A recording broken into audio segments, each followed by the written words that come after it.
Intellectual property.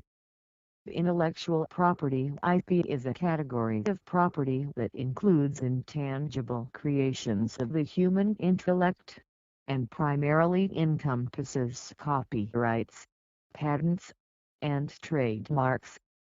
It also includes other types of rights, such as trade secrets, publicity rights, moral rights, and rights against unfair competition.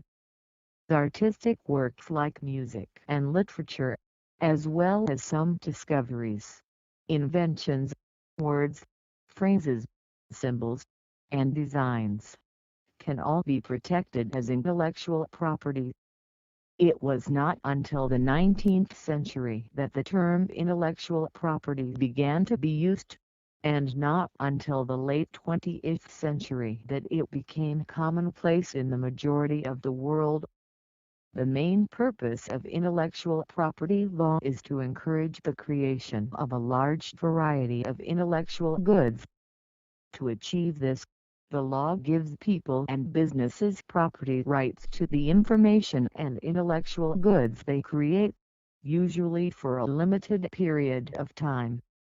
This gives economic incentive for their creation, because it allows people to profit from the information and intellectual goods they create.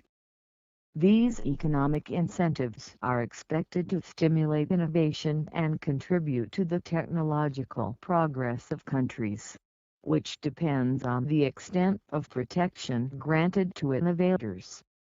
The intangible nature of intellectual property presents difficulties when compared with traditional property like land or goods. Unlike traditional property, intellectual property is indivisible. An unlimited number of people can consume an intellectual good without it being depleted. Additionally, investments in intellectual goods suffer from problems of appropriation.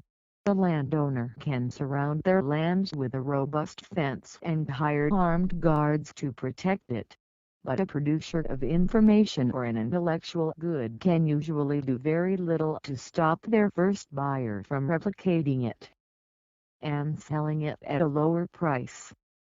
Balancing the rights so that they are strong enough to encourage the creation of intellectual goods but not so strong that they prevent the goods' wide use is the primary focus of modern intellectual property law.